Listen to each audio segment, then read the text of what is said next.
In the 1950s and 60s, the CIA conducted a widespread series of mind control experiments in a project called MKULTRA, on this episode of Cloak and Dagger History.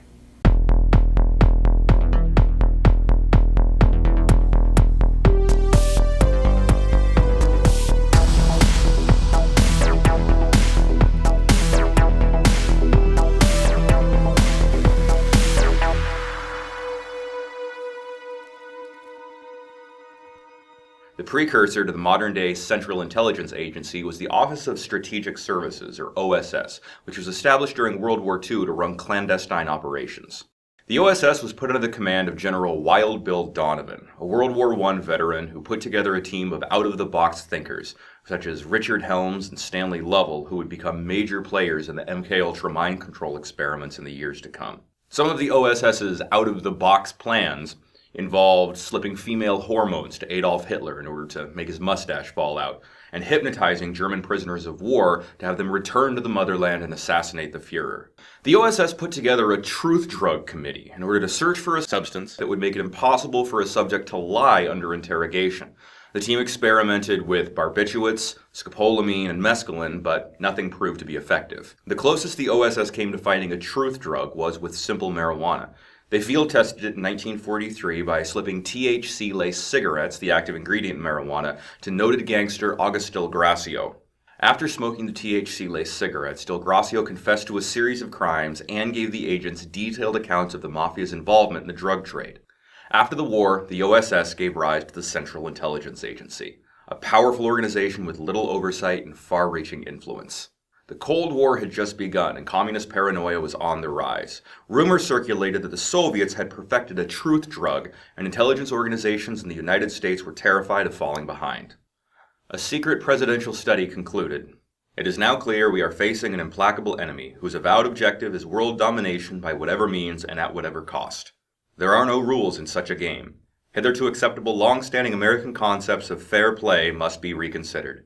We must develop effective espionage and counter-espionage services and must learn to subvert, sabotage, and destroy our enemies by more clever, more sophisticated, and more effective methods than those used against us." In 1949, the world was stunned by the trial of Joseph Mainzetti, an anti-fascist, anti-communist cardinal who confessed to treason against the Hungarian government, admitted to being a spy, and denounced his previous anti-communist stance. The conclusion was the Soviets had perfected mind control methods in order to elicit false confessions. The CIA created its own program to study the operational uses of hypnosis, mind control, and advanced interrogation methods for offensive and defensive purposes. The term brainwashing was first coined by CIA agent Edward Hunter while working undercover and posing as a journalist for the Miami News. The CIA's first brainwashing operation was called Project Bluebird, which was soon changed to Project Artichoke. As with the names of all CIA operations, they have no literal connection to the work being done. To study the operational potential of hypnosis, CIA researcher Morse Allen traveled to New York and took a 4-day training course from a known stage hypnotist. He then returned to CIA headquarters and began testing his techniques on the secretaries who worked in the building. He spent many evenings asking them to stay late, and he would hypnotize them. He got them to the point where they would steal from one another and start fires. One even pulled a gun and fired on one of the other secretaries, not knowing that the gun wasn't loaded. However, a high-ranking government agent in the 1950s could probably get a secretary to do whatever he wanted with or without hypnosis.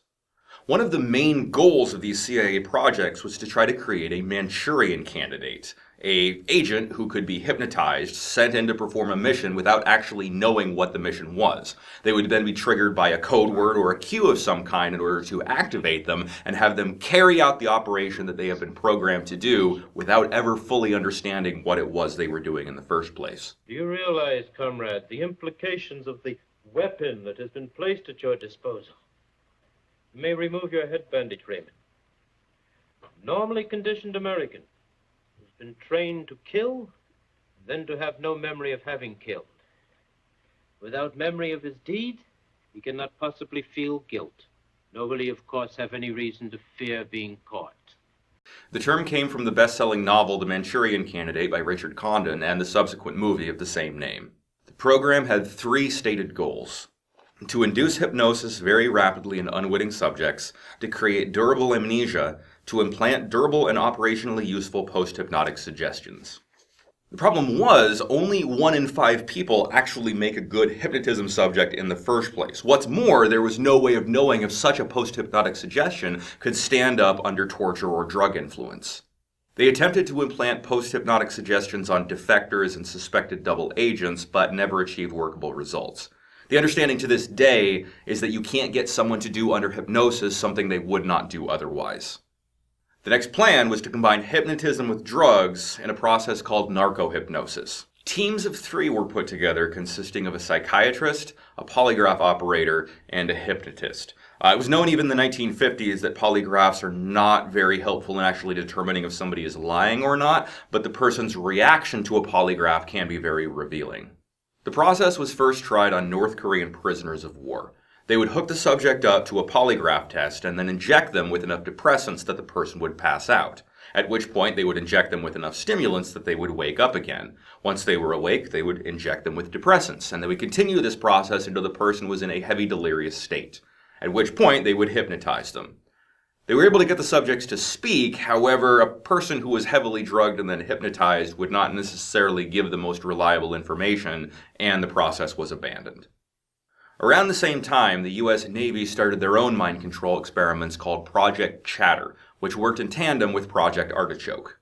Chatter's top scientist was G. Richard Wendt, chairman of the psychology department at the University of Rochester. He had been experimenting with truth drugs for some time for the U.S. Navy, including heroin, which the Navy would send to him, and once a week he would inject himself with heroin and then write a report and send the Navy what his experiences were. Wendt traveled with his assistant to Germany under U.S. Navy supervision in order to meet with CIA contacts and try out a new truth drug cocktail he had been working on. When the cocktail proved to be ineffective, he proceeded to get drunk, reveal he was having an affair with his assistant, and when his wife showed up a week later, threatened to throw himself off a church. Now keep in mind, this is not the subject of the experiment, but the doctor who was performing it. This event would set the tone for the next stage of the CIA's mind control experiments, which would quickly descend into grossly irresponsible and morally reprehensible behavior.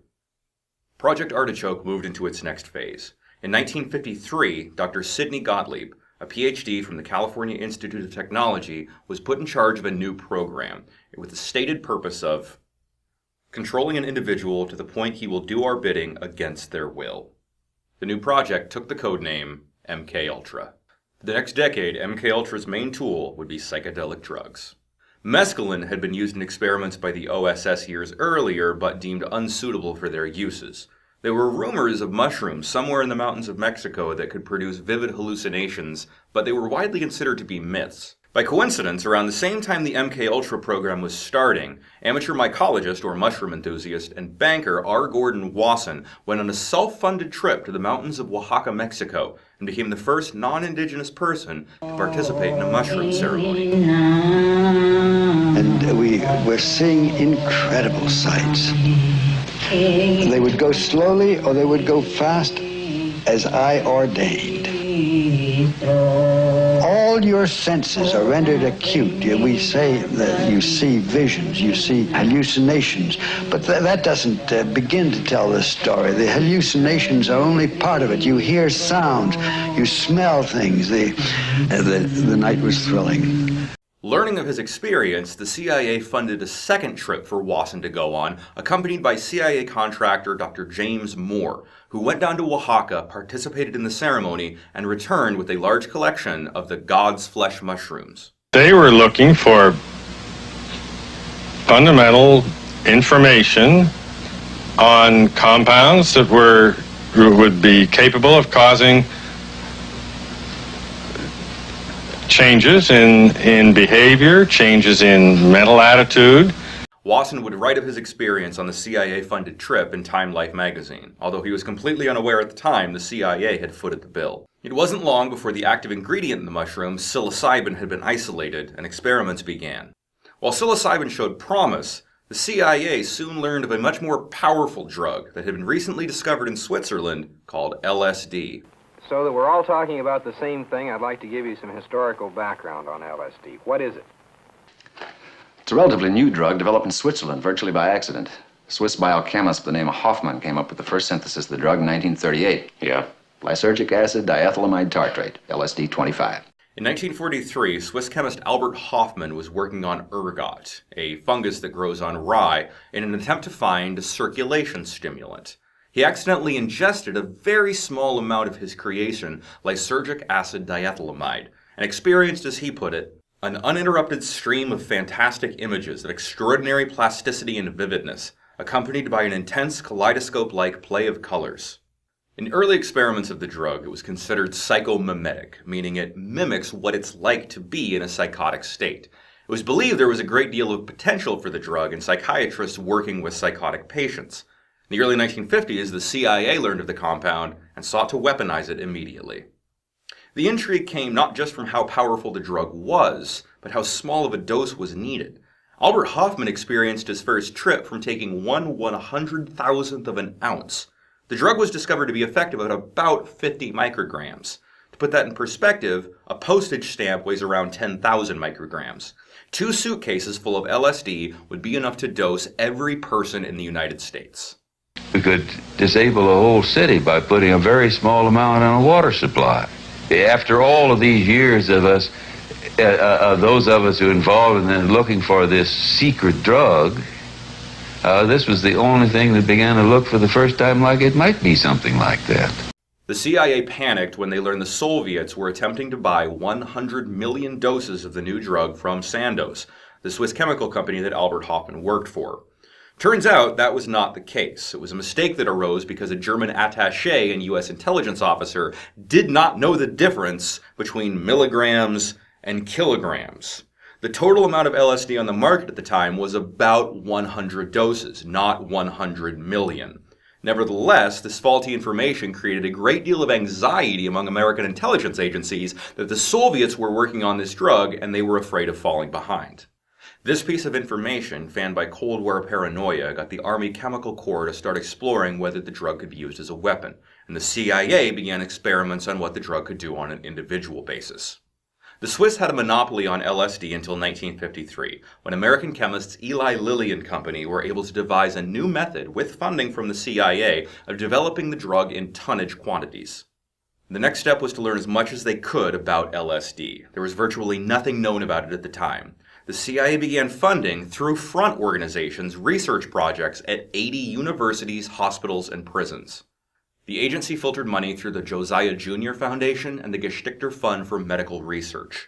Virtually every doctor, psychiatrist, and professor who performed experiments on LSD in the 1950s received their funding from the CIA, though they did not know it at the time.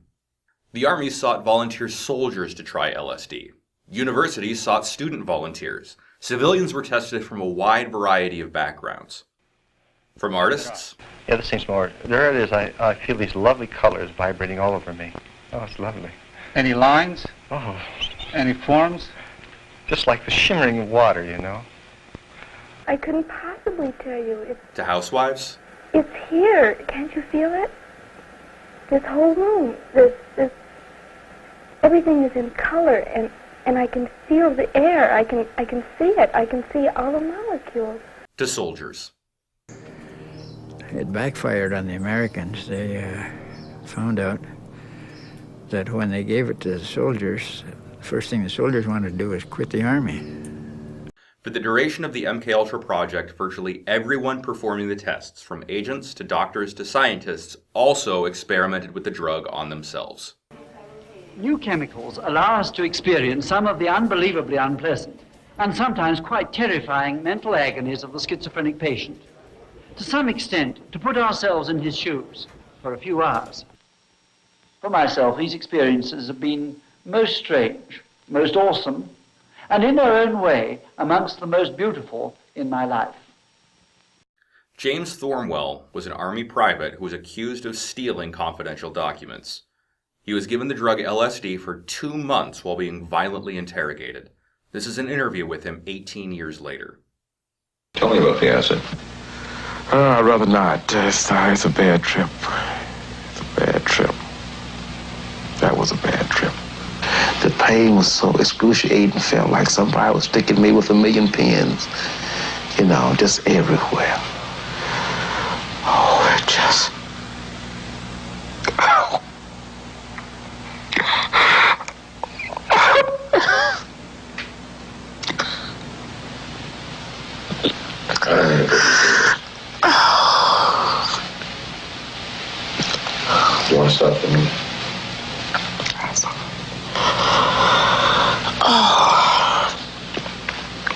I walked around. What's up? Oh, I can talk. I lived through it. I lived through it. I lived through it. No charges were ever filed against him. At the Addiction Research Center at the Federal Drug Hospital in Lexington, Kentucky, prisoners were sought to be volunteers for experiments on the new drugs. As a reward for their participation, they would be given heroin or morphine within the hospital itself. Addicted prisoners who were desperate for a fix were subject to inhumane experiments. One group was kept on LSD for 77 straight days. Sidney Gottlieb and his men began experimenting with the drug on themselves at CIA headquarters. After several controlled trips, they wanted to know what the experience would be like for someone who did not know they had taken the drug in the first place. They agreed that they would all begin dosing each other, and one never knew when their next cup of coffee or meal would result in a psychedelic experience. In 1953, Gottlieb decided to test the drug on a group of civilian contractors at an intelligence retreat in Maryland. One of those to receive the drug without his knowledge was Dr. Frank Olson, an expert in aerosol chemical weapons disbursement. The experience proved deeply troubling for Olson, who over the next few weeks became despondent, isolated himself from his family, attempted to quit his job, and became increasingly paranoid, convinced that people were after him.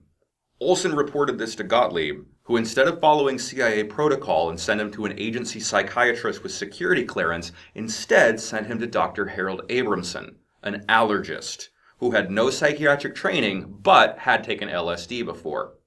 Olson's condition worsened, and he eventually committed suicide by jumping off the 10th floor of the Roosevelt Hotel in New York. While ruled a suicide at the time, his body was exhumed in the early 90s and showed signs of homicide. It's likely we'll never know what actually happened to him. Gottlieb was not authorized to give LSD to the civilian contractors and did not follow agency protocol in the events that followed. He was not reprimanded in any way and instead was given a promotion, his budget increased, and given more authority in order to give LSD to civilians. A plan was created to make safe houses in major American cities, where sex workers, johns, and drug addicts would be lured in, given LSD without their knowledge, then observed through two-way mirrors and microphones. The thinking was, if you were going to experiment with LSD on unwitting civilians, the safest way to do it would be with those on the margins of society, who would have little recourse if they discovered what was happening. Subproject 8, as it was called, was put under the command of former OSS agent and current narcotics agent George White. George White was the same one who had slipped August Del Gracio the THC-laced cigarette years earlier. A hard-drinking, violent, and unpredictable man, one associate said they were staying in a hotel room with White, and he used his pistol to shoot his initials into the ceiling. So the way this says, you may I help you, monsieur? And George White was busy talking with me. He paid no attention to the waiter, so the waiter tapped him on the shoulder, says, may I help you, monsieur? George White turned around, whipped his gun out, and stuck it in the guy's face like this in this crowded restaurant. Safe houses were set up in New York and San Francisco. White would recruit prostitutes and then pay them with favors. He would give them his phone number, and if they were to be arrested in the future, they could call him and he would get them out of prison. Money wasn't changed hands during the initial steps of the operation, but he would eventually begin paying the prostitutes with government funds. White coached the women to slip LSD into the Johns' drinks, then have sex with them. Afterwards, they would try to coax information out of them to see if LSD in combination with sex could get a man to reveal information he should not be talking about in the first place. CIA agents would watch through two-way mirrors as the sex workers would slip LSD into the Johns' drink, have sex with them, and then attempt to coax information out of them after the act had taken place. Said one agent, "We didn't know in those days about hidden sadism and all that sort of stuff. We learned a lot about human nature in the bedroom. We began to understand that when people wanted sex, it wasn't just what we had thought of. You know, the missionary position." In addition to learning there was more than one position, CIA operatives would go into bars in the San Francisco area and use magicians' sleight-of-hand tricks to slip LSD into unwitting patrons' drinks.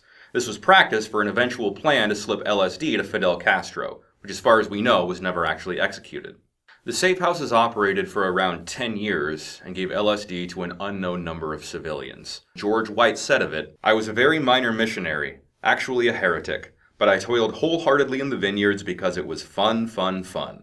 Where else could a red-blooded American boy lie, kill, cheat, steal, rape, and pillage with the sanction and blessing of the All-Highest?" With hypnosis being too unreliable and LSD too unpredictable, other methods of mind control were being attempted under the MKUltra project. The worst experiments were performed out of the country at McGill University in Montreal by a mad scientist named Dr. Donald Cameron, who incidentally was the first president of the World Psychiatric Association. With MKUltra funding, Dr. Cameron would perform inhuman experiments, mostly on women suffering from anxiety and depression. Dr. Cameron began working with a new and entirely ineffective method of treatment called depatterning, which would attempt to remove a person's current method of thinking and then replace it with one that a doctor could implant. His research, if successful, could create the Manchurian candidate the CIA had been searching for this entire time. The first stage of the depatterning treatment was sleep therapy, drug-induced sleep in the patient for 15 to 30 days, where they would sleep the entire time except for 3 times a day when they were woken up to be given electric shock therapy, at up to 40 times higher than the voltage normally given. The second phase of the depatterning process was called psychic driving. Dr. Cameron would make a recording of a person's faults.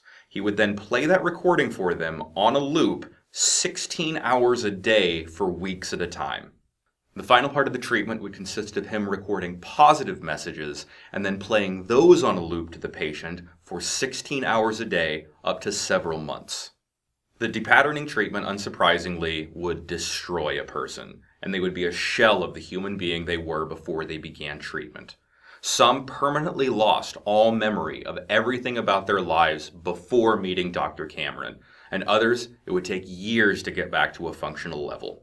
I thought this was the coldest and most impersonal treatment that anybody could give to anybody in the world.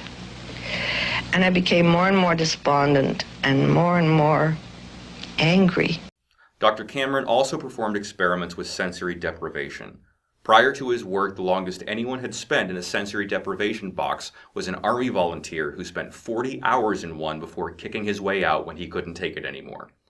Dr. Cameron left a 52-year-old woman in a sensory deprivation box for 35 days. Once she emerged, she was never the same again. She initially sought treatment for anxiety related to menopause. Hypnosis had proved to be too unreliable, LSD was too unpredictable, and depatterning had proved that you could erase a person's mind, but there was no known way to build it back up again. MKUltra officially ended in 1964, although parts of the program would go on well into the 1970s. In 1973, CIA Director Richard Helms ordered all documents related to MKUltra destroyed. In 1975, the Church Committee, led by Idaho Senator Frank Church, launched an investigation into the CIA, where much of this information came to light. In 1977, 7 boxes of documents related to MKUltra were found, and this paints the incomplete picture of MKUltra as we have it today. That same year, the Senate held hearings in order to investigate what happened during the CIA's mind control projects in the 1950s and 60s. Those who were interviewed in the CIA hearing all met beforehand and agreed not to disclose any information the Senate did not already have. Several perjured themselves and give false information that contradicted what was revealed in the documents. We are not professing to tell you the complete story of these activities. We are professing to tell you the complete story that we know. Right. But these records that we've uncovered don't tell the story. They tell pieces of it. To this day, no one associated with MKUltra has received any kind of criminal reprimand. For as much as we don't know about MKUltra, one thing is certain. The CIA was a major player in sparking the psychedelic revolution of the 1960s. In mass-producing LSD and giving it to psychiatrists, professors, doctors, and artists, the CIA likely did more to spread LSD across the United States than anything else. Timothy Leary, the former Harvard psychologist and often called Johnny Appleseed of LSD, who encouraged a generation to turn on, tune in, drop out, was first inspired to try psychedelic mushrooms by reading the Time Life article R. Gordon Wasson wrote about his CIA-funded trip. Ken Kesey, author of One Flew Over the Cuckoo's Nest and subject of the book The Electric Kool-Aid Acid Test, first received LSD as part of an MKUltra experiment, as did Jack Nicholson, Cary Grant, Robert Hunter, and Allen Ginsberg. I give the CIA a total credit for sponsoring and initiating the entire consciousness movement, counterculture events of the 1960s. You can hear the celestial laughter when you realize it was the CIA that really turned on America. MKUltra showed a blatant disregard for human life and was conducted in a grossly irresponsible and inhumane way. Officially, the CIA claims to have discontinued all experiments involving mind control. That's it for this episode of Cloak and Dagger History. Thanks for watching, and be sure to click that subscribe button to stay up to date on all upcoming episodes.